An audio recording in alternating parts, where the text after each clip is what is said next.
Here we are. It is the Red Zone Challenge. The experts panel. Week 11 in the National Football League. Good morning, Ali. Good morning, sir. The season's going so fast. Can't believe it's week 11. I know. Fantasy, it's really strange because, if I catch some bad breaks, I could be out of the playoffs on the fantasy side of things. And I'm like, how does this happen with the roster that I've comprised? Just gotta get to the playoffs. Preaching to the choir. I was in last place in one of my leagues going into this week. I got Connor, I got Aaron Jones, I got Beckham. I scored 175 points in a standard scoring league, and I'm like, how am I in last place with the team I have right now? So Trubisky went off. It was insane. Yeah, it's just, literally, I have the most points scored in our league. And I am in fifth place. And it's like, how does that even happen? But you catch some bad breaks. Scheduling, too. Yeah, yep. Scheduling. My saving grace is the person that was stashing Le'Veon Bell. I was playing the last week of the season, and it's not coming to fruition for him, which is just beautiful. Let me look at your roster, and I can help you get dialed. You can? Yeah. That's Matt. Matt loves football. And he's going to be making Jeremy's picks today. That's right. Bringing my expertise to the game. So, okay, today in the Red Zone Challenge, we have 5 games that we're going to focus on. First, I want to focus on Firestone, just for a minute. All right. How are things going up at the campus? Yes, it's a really good team. They're going really well, man. We got a couple big projects kind of all in the works right now. We are going to be launching next year shrink three packs of 805 and 24-ounce cans in shrink wrap. So you'll see those at like 7-Eleven. So we're getting that equipment in-house. We just had that anniversary party that went really well. We got our Mind Haze, which is going to be our hazy beer, is going to come out at the beginning of the year. And is that your first hazy? That is our first official hazy going in all forms of package. We did a Patrick Haze that was on tap only. So we're kind of dipping our toes. It's been a year in the making right now. We don't, we all were a little hesitant to get into the hazy game. But, the more of these festivals that we go to, the more we see what people are putting out there. I wasn't a huge hazy fan until this year, and I'm finally getting on board with what people are doing. So we're going to try to do it bigger and better than everybody else. So Mind Haze is going to be pretty damn good. I think we finally got it somewhat formulated here. That's what I like about you guys is you don't rush to jump into it. You want to make sure that it's right before you put it out, and I think that's very important. How many? So you shrink wrap an 805 tall boys now in 3 packs. How many states is 805 available in? That's a great question. I don't know off the top of my head how many states we're in. We're in a handful of states. I know on the East Coast. We're in Hawaii. Obviously, we're in Nevada. We're in California. US. Yeah, we're in the Western U.S. My stepdad was thrilled. He went down to the local quality food centers. It's called QFC in the Seattle area, and he was like, so what he used to do is he used to bootleg. He used to buy it here, and then they would make points to do at least one trip when they would come to visit each year, because they do about 3 or 4 trips. One of those trips was up on 805. Was to drive down and then load down the back of the Acura with the 805 and then drive back to Seattle. Excellent. So there would be like suitcases and stuff in the back of the car, and then the trunk would be they'd be driving down the road like a lowrider. Smokey and the Bandit. Yeah, exactly. Now you just buy it at QFC, so they just fly all the time. But it's insane how successful 805 has become. But is it like one of those things where people that drink it in other areas they're like, what's this 805 mean? Like, I think it just has such mass appeal for people that aren't necessarily craft beer drinkers. I think they tend to go to whatever they think is the lightest. And it's not necessarily the lightest beer, but it's just very non-offensive to people. I mean, every time we at like Thanksgiving or Christmas when we have people over, my brothers have a bar on the property up there, and I pour them an 805, and people are like, "Oh my God, what is this?" And it's like, it's 805. They're like, "Oh, this is amazing." You're like, "I drink this for breakfast." Pretty much. Especially when they're used to like Coors Light or whatever. Exactly. Something with like real malt and, real hops and real flavors. So, no, it's amazing what it's done, and there's still room to grow in California with it. That's the crazy part. Wow. Well, California's so huge. Yeah, I know. Yes. And so much competition, too, because there's so many breweries in California. It is, and how it does in Southern California is unbelievable. I mean, as far as SKUs are concerned, we were like, God, what was it last year? We were like the number 3 or 4 SKU behind Coors. Wow. That was like, in our 12-pack 805, it's gnarly how big. That's awesome. Well, it's gone. Congratulations on all the success. Thank you very much, sir. That's why I'm talking to you. If it wasn't for 805, I probably wouldn't be on this phone call.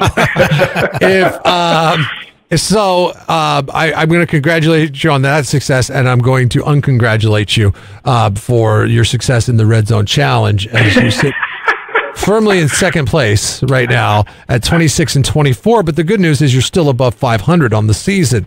This is correct. Jeremy, on the other hand, is in Mexico in hiding. He's 23 and 27. And I'm making his picks. And he's got Matt making his picks. So he's going to win for sure.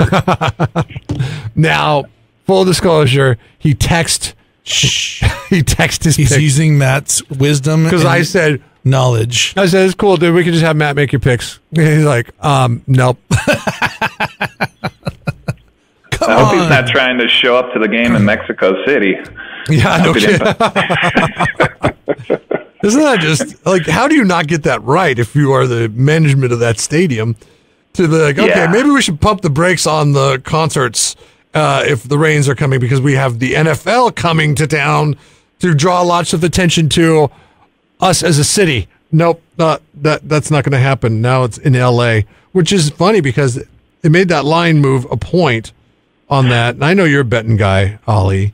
Well, I still think there's going to be, because LA is all transplants, so I still think there's going to be more Kansas City fans than Rams fans in that stadium. Yeah, you know what I mean? Yeah, that's the big knock against all the games played both for the Chargers and the Rams is that the other fan bases show up. Not only are they transplants, but they also see it as a great destination to do a vacation. They take the kids to Disneyland and go see the Chiefs play. Or go see the Packers play. Midwest loves California. Southern California is the Midwest playground. It's where they flock to. Should be a poster right there. Yes, I do work for the state of California Chamber. It's like chamber. It's the Midwest playground. The Tourism Bureau. Anyways, okay. So the first one. Speaking of Green Bay, let's just jump into it right now. So the picking order is going to go me, Ollie, and then Matt because Jeremy's in last place. No more justifying it. Just because Matt's pick. Continue. You're going to own these picks? Yes. Okay, Green Bay heading to Seattle tonight to take on the Seattle Seahawks. The Seattle Seahawks are a 2.5-point favorite. And you know me, Ali. Or do taking the Hawks. Or do you know taking me? The Hawks. Do you know me? This is a tough one. I'm starting to know you better and better. Against my better judgment, and only because I have a pretty sizable lead. I can afford to lose a game, and I don't want karma to bite my Hawks in the ass, so I'm going to take the Hawks, but let me go on the record of saying that I think Green Bay needs this game and has the tools and the weapons to win this game a little bit more than Seattle does, but it's tough to beat Seattle in Seattle, so I'm going to go with the Hawks. I'm going to take the Hawks. I actually don't think Green Bay is any good this year. Oh. And I think, I'm trying to, these last couple weeks, kind of like look at who's played who and what does that actually mean. Yes. I think that the Green Bay is in real trouble here. You're right. They absolutely need this win. I think the Hawks are surprisingly good this season. I didn't expect them to come out. I should have, because I do have a lot of trust in Pete Carroll. But what they're doing, how they're staying in games, I mean, they almost, tied up that Chargers game 2 weeks ago, and then they hung with the Rams pretty well this last week too. So I like the Hawks in this game. I think Green Bay's too beat up. I don't think they're going to stand a chance, especially with the 12th man. And I think Green Bay kind of got beat up in this last game. I couldn't name all the players that got hurt, but I think your Hawks, they win this. They're in better shape going into a Thursday night game. It's good to know, because this is going to end up being a clean sweep if I know Matt and his love for the Seattle Seahawks. Well, Seahawks can fly. It's an advantage in any fight. So I'm going Seahawks. That's my pick. Next one we move on to now. Ali, you and Jeremy have been, despite your non-successes in the Red Zone Challenge, Indy has gotten you guys some points in the win column. They are hosting the Tennessee Titans, who just beat the New England Patriots. I know I am going with the Tennessee Titans because I have been picking against Indianapolis all season. Ali, are you sticking with the Colts? Nope. Again, kind of what we're learning throughout these last couple of weeks. I'm not just saying last week was an anomaly. I think the Titans are really good. That coach, again, that Vrabel, I think he's smart. I think the team is rallying around him. I think Mariota's finally healthy. And that defense all season has been legit. It was the offense that was questionable. So as much as I like Indy kind of figuring out how to get an offensive line working, I also think the Titans being a short, what are they? They're a road underdog going in this one, or are they the favorite? I can't remember already. Tennessee is not favored. Indianapolis is favored in this one. See, I like that. I'm probably going to bet on this game on the Titans too. So. I think this is a really safe bet. I think Tennessee is just a far and away better team. I think the Colts can't put up points though. That's the only thing you got to worry about. But I like you said, even when the Titans were considered not good early on in the season, and we're coming to find out now that Marcus Mariota couldn't even feel his hand when he was throwing a football. Yes. They were staying in games. Now, 2 weeks of being able to feel your hand, they've looked dominating, beating the Cowboys and the Patriots, two of the better franchises, probably the most storied franchises in the National Football League. And I think I just don't see him having a problem with the Colts, and especially the Colts defense. So yeah, I'm gonna have to disagree with both of you. Okay, why is that? Colts are they're much more faster animal. They're steady. Titans are unruly. So I'm gonna go Colts for Jeremy. So you think that Colts over Vikings because over Titans? Yeah. Titans are people. Yeah, you understand that, right? And they're a lot slower than Colts. Colts are horses. Okay. This is better logic than Jeremy's come all season with, so you're actually doing all right. Yeah, you're doing good. You're doing good. Mine's more battle of the mascots. Another toilet bowl we got going on, Buccaneers versus the Giants. The Giants fresh off their victory in San Francisco at Levi Stadium. Which was one of those ones we were talking a little bit before the matchup. Now, you and I both took the Giants last week, Ali, and we were talking a little bit before the matchup. We were talking, I'm kind of lucky that I'm 32-18 going in, because a lot of these games have been, they've come down to the wire, and this was one of those with Sterling Shepard catching that touchdown pass for both you and I to get in the win column, because it looked like San Francisco had that one wrapped up, especially going up big late in that game. I'm going to stay in the terminology usually is staying in the flames. This is not the flames. I'm going to stay in the spark with the Giants, and I think them at home. Tampa Bay lost its way big time last week. They're either going to rhyme that. That was well done. What's that? Tampa Bay lost its way. Oh, thank you. I work on it all the time. They lost their way last week, and they couldn't get it done against the Washington Redskins, which has no offense to speak of. The Giants have offense. They do. They don't have defense, but they have offense. This is going to be a shootout, but I think the home team is going to find a way to win. Giants. Wait, who is the home team? Is it the Giants are the home team on this game? Yes. Oh God, I hate this game so much. I can't believe we're gambling on this game. We always have the worst games to pick. It gets better. The two next games are good games. Trust me. Oh God, the crazy thing was that Tampa Bay had 500 yards of offense and 3 points. Week. And 3 points. 3 points. So, God, it does not build any confidence. I was actually at that Giants game up in San Francisco. Oh, yeah. Yeah, and, they were not pressuring Eli at all. That's been the whole downfall this season is his line just collapses. I'm going to go with you on the Giants. I really have no feel for this game. I was really happy to be at that game because it was cool to see all those weapons in action, seeing Odell and everybody just kind of moving. I'll take the Giants in this too. I also think Fitzmagic has to put something together here. He might be on the bench again. I don't understand why they're sticking with him again. Like Jameis Winston is, if the franchise has a future, he is the future of the franchise. He's not going to be their quarterback next year. They're not going to have that same coach, that Derek Cutter, in there, and I don't think he'll be there. He just passes the ball to the other team too much. So I don't see either one of those guys making it into the next season. And Fitz is Fitz. I think he's just.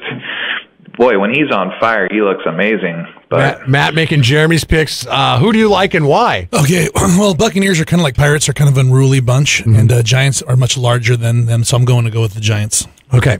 My favorite pirate joke? What? You guys probably know the punchline to it. Did you guys hear about the new pirate tattoo and piercing studio? No. It's ran by all pirates. You know what their special is? What? They only charge a buccaneer. That's a good dad joke. That is a good dad joke. Thanks. We're all dads, so we're all good. Okay, so this game, next game, was initially supposed to be played in Mexico City, and the line was initially a 2.5-point line. It has moved to a 3.5-point line because the Rams get a home game at home, and they're hosting the Kansas City Chiefs in what everybody is dubbing a preview or a possible preview of the Super Bowl. Now, on this one, I got to be honest with you, I've not even thought this one out. I'm going to go with the home teams. I'm going to go with the Los Angeles Rams because the Los Angeles Rams, they are, I don't know. Do I want to go with the Rams? The Rams, I'm gonna take the Rams because they're playing at home. And that is it. And Kansas City was exposed a little bit last week. 100% agree. And I think that, if they go back and you give a Sean McVay-led coaching staff a week to look at tape and not have to worry about traveling to Mexico City and all that stuff, they're going to be better prepared against the Kansas City Chiefs. So they have the slight advantage in this one. So the public is all over KC in this game. I think like 60 or 70% of the bets right now are on Kansas City. Whenever I see that, I go the other side. I like the Rams. I like the Rams with the points. I think the Rams are getting a lot of criticism right now about how bad their defense is, and I think they're going to make some changes this week in order to kind of deflect a little bit of that. I like the Rams in this game. The problem is they haven't been covering the last 3 weeks, but I still think the Rams need to make a statement here. I'm going to take the Rams at home also. Okay. I think that you become a chief for a reason, to lead your tribe. So if you've been chosen to be a chief, then you've got the ability to take hold of the lead. So we're going with the Chiefs. Okay, next game, the Minnesota Vikings. They are going to Chicago. Do I have that right? Is that right? That's what. Let me look. I know I put that on the document, but that doesn't sound right for some reason. I don't know why. That does not sound right to me. Hold on. I can look my app. I should know this going into it. I guess I'm guessing Chicago's the favorite because they are at home, because I don't see a world in which Chicago should be a favorite in this game. You're not a Trubisky believer, huh? I'm not. Well, I do. I mean, I think, the results speak for themselves, but it's just odd to me. It's in Chicago. It is in Chicago. Snow. Okay. Yep. Light snow. Well, that could affect the passing attack of the Minnesota Vikings, but then it's also going to affect the passing attack of the Chicago Bears. I just think that I believe Chicago and some of the opponents that they've played to this point and that they've whooped up on is a bit of fool's gold. I think the Vikings coming off of a bye, well prepared, got some key guys like Stephon Diggs should have healed up. I think that the Vikings are a better team. I think Chicago's on their way. They're not going to be quite there yet when it's all said and done. When the smoke settles in the NFC North, it will be the Vikings that emerge as the playoff participant. And Chicago probably will likely score the wild card in the NFC. But I think that it is the Vikings are going to win this one. I've agreed with you too much, and I always don't like that. So I'm going to go the opposite way on this one, and this normally turns out pretty well for you. I'm going to take Chicago. I'm going to take Chicago, and I think Chicago gets a little help with the refs. I think the refs help them out on one or two bad calls, and somehow Chicago squeaks out a win and beats Minnesota, and everybody in Chicago is ecstatic. Is that the strategy you take to the betting window? Is I think that I think the refs are going to screw up a couple calls in this one. I've been watching football for a few years now, so you do have to watch out for those refs. Wait, you know the staff that's going to do this game? Every once in a while, I will look at it. I love it. Okay, Bears. And who's Jeremy taking?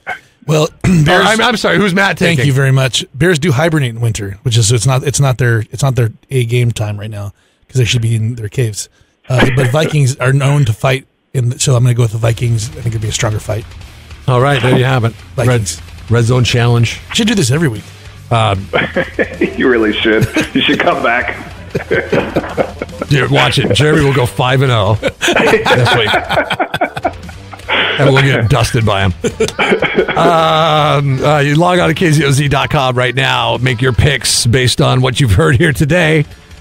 Ali is convinced that there will be a couple questionable officiating calls in the Bears-Vikings game. He may have piqued put your money where Ali's mouth is. He may have piqued my interest enough to actually watch a football game just to see if that happens. The over-under on bad calls is set at 2.5. I'll be interested. I've watched like 2 football games in the last 15 years. This might be my third. Ali, have a good day, gentlemen. Sir. Hey, you guys do the same. Always a pleasure. All right, take care.